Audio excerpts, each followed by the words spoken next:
Now, in families or communities, where mental health isn't talked about, like how can, somebody begin to break the silence without being judged? Because we know, like, in a social setting, like a lot of people are judged, like, once they talk about, like, hey, I'm not feeling good or I'm having certain mental health issues. So, how do we break that silence? Breaking the silence in communities where mental health is a taboo can feel Hmm, scary, but it's possible with small steps. The hmm, first thing to know is that you don't have to start big. You can start by creating micro moments of openness. For example, sharing an article or a video about stress or anxiety, or commenting on a movie or book that touches on mental health, hmm, or hmm. few words like I have been feeling a bit stressed lately as a gentle way to open dialogue.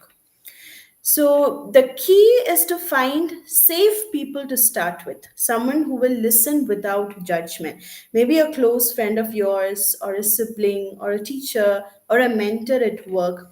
So I know a woman who began by posting mental health content in her family WhatsApp group. So initially, nobody responded to that, but after a few weeks, her father privately messaged saying, I didn't know I was feeling anxiety until I read that. Thank you Hmm. for sharing. So that single step opened the door to honest conversations in the family.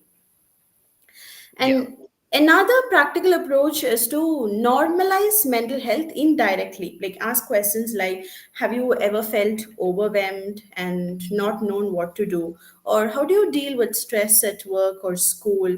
So you will be surprised how even small questions invite others to share. Hmm, hmm. And it's also important to remember that breaking silence takes patience.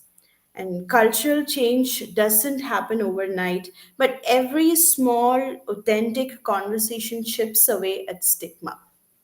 Yeah. And over time, these moments add up, creating a culture where emotions can be shared openly without the fear of judgment.